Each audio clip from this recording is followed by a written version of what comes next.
In this video, you will learn about the components of the atom and how those subatomic particles were discovered. So we'll go over a brief history of the atom.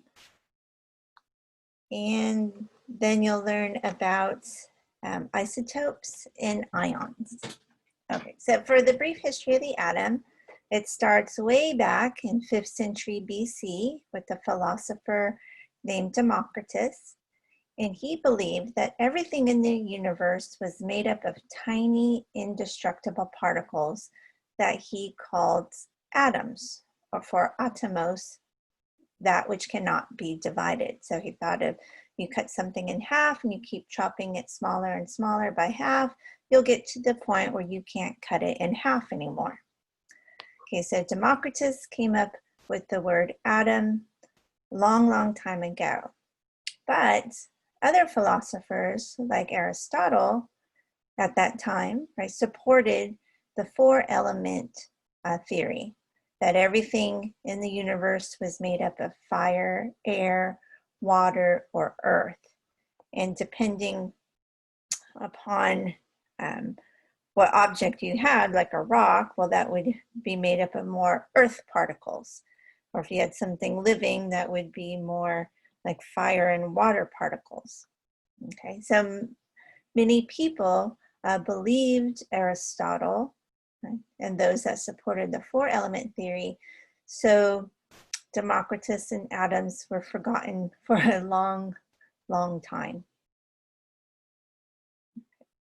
So what I want you to try and envision, right, in this chapter is taking a substance like copper wire in the macroscopic world, trying to zoom in. We can maybe get to see this close with a good electron microscope, but then getting even closer, right, to the atomic level is very hard to do, to kind of think of, what do these substances in our world look like, right, on the atomic level.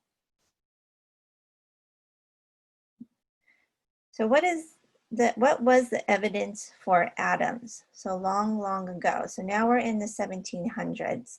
So from 5th century BC, nothing really happened until the 1700s in terms of chemistry. So the one chemist, his name was Antoine Lavoisier. He's known as the father of chemistry, conducted experiments. And he came up with the law of conservation of mass, that mass cannot be created or destroyed in a chemical reaction. So what they observed was, like, here's a mass on the scale, or 50.63 grams, and there's a substance in this balloon that they're about to drop in and cause a chemical reaction. You can see that a gas is being produced.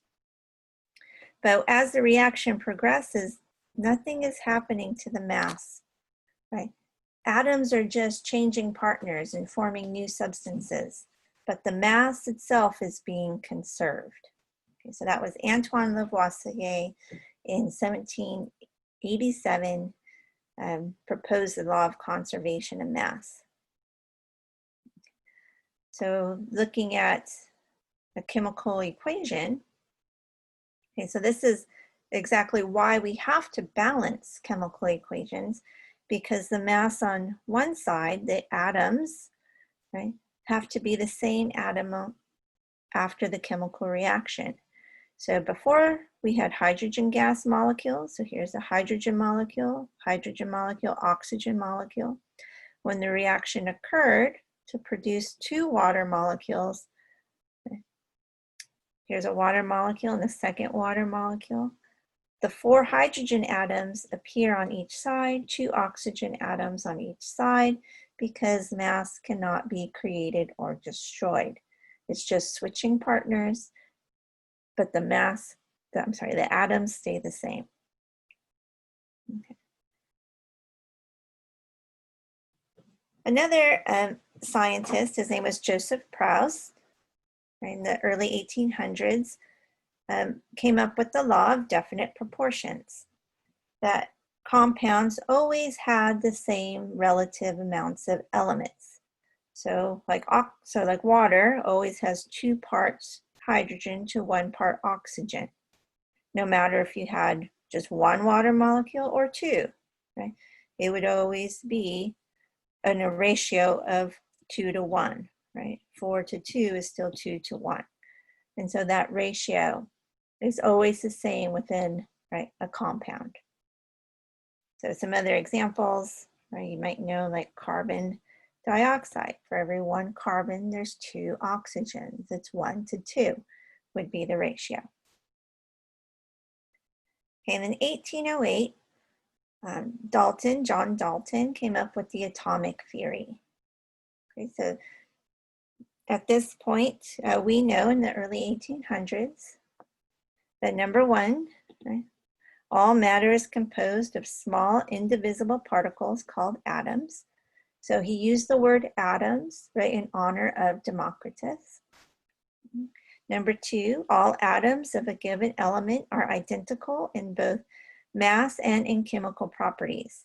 Atoms of different elements have different masses and different chemical properties.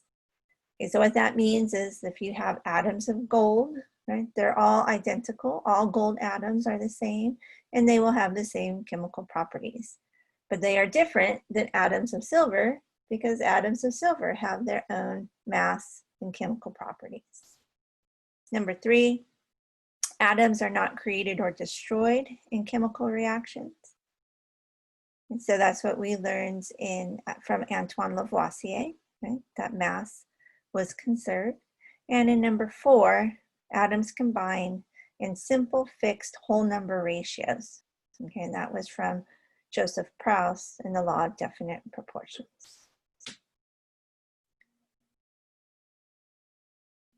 Okay, so here's a drawing of John Dalton, right? And he came up with his own periodic table, kind of, symbols for elements that were known at the time. I think it's quite interesting.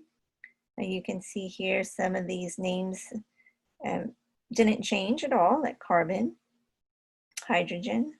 Some of them are similar, like soda, right, became sodium, and potash, which is actually potash. So what they found at the bottom of a barrel was potash. It's potassium.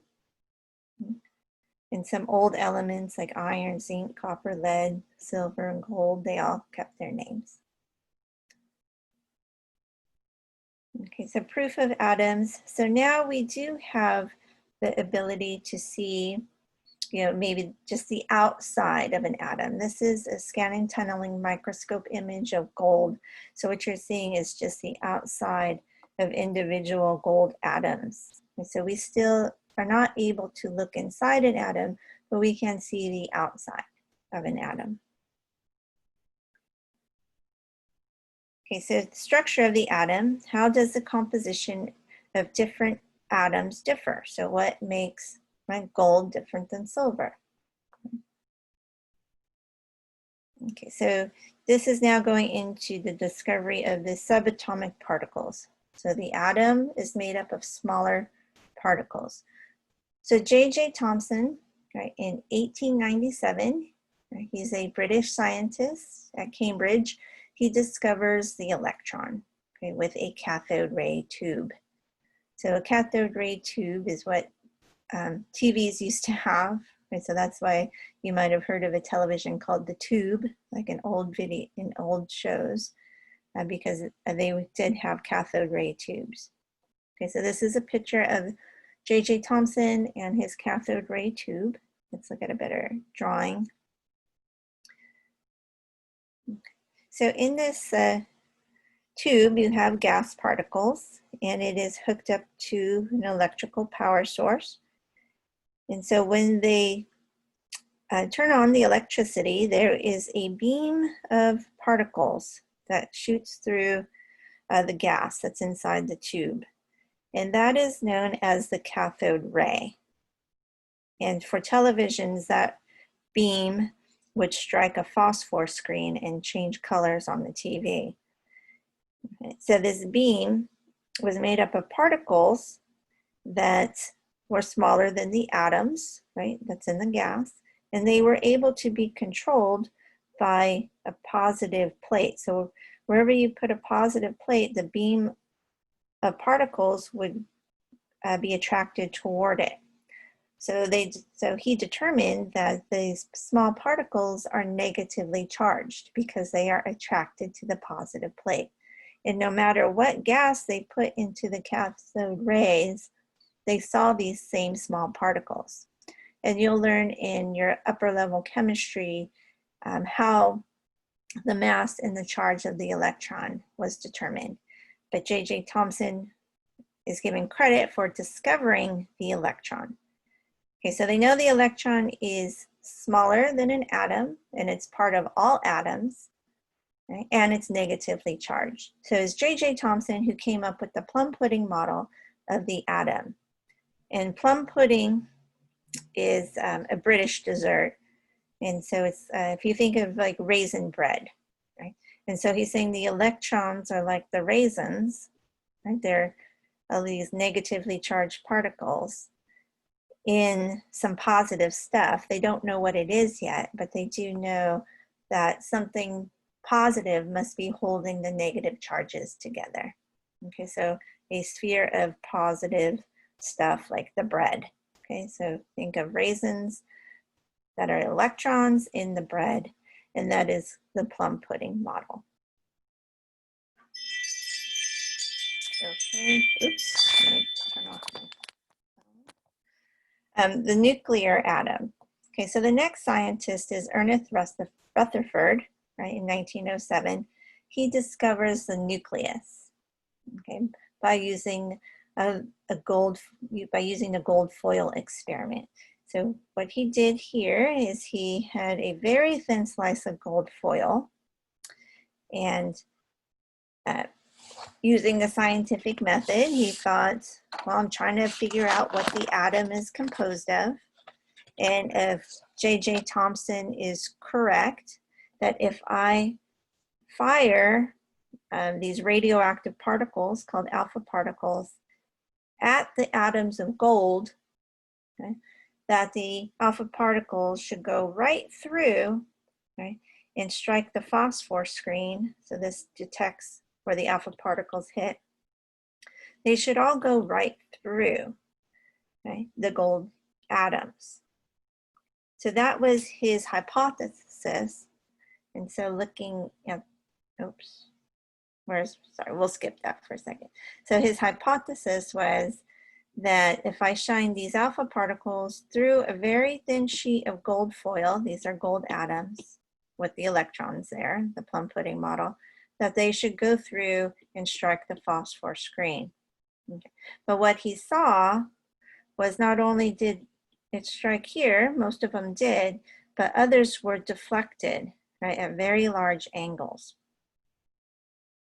Okay, so he did the experiment, shot the alpha particles through the gold foil, but based upon what he saw, right, that there must be something else in the atom. Here's just a picture of Rutherford. He is from New Zealand, and so if you ever go to New Zealand, Rutherford is on their $100 bill. Okay. So the actual result, like we just discussed, that most of them did go straight through, but some were deflected at larger angles.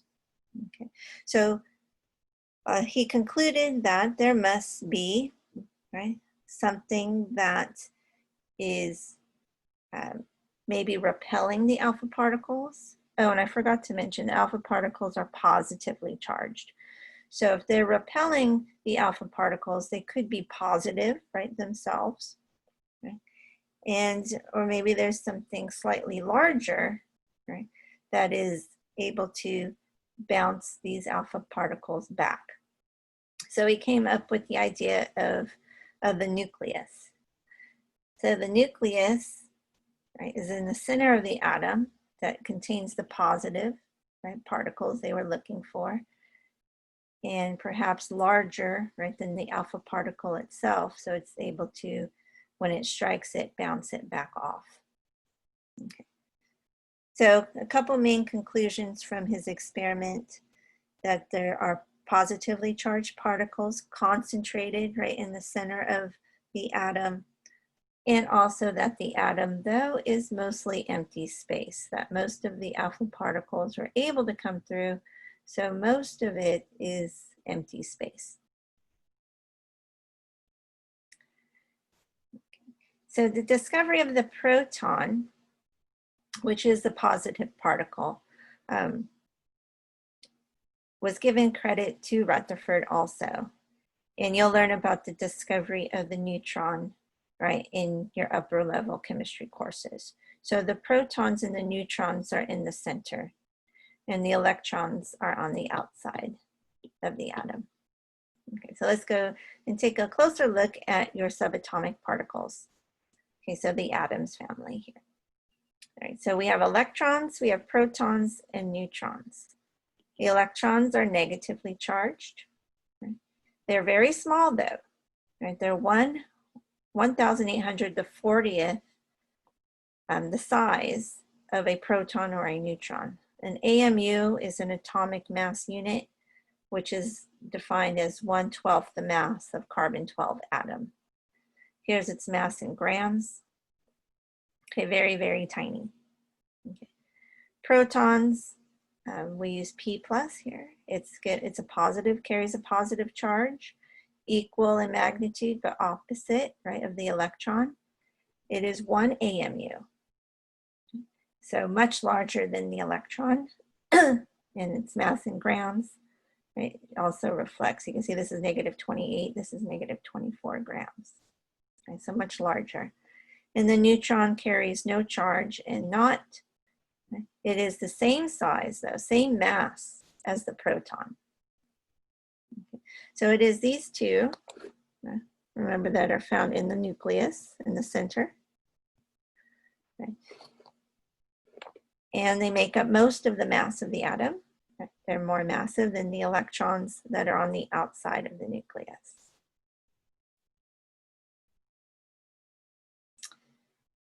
Okay, maybe that's a good place to stop.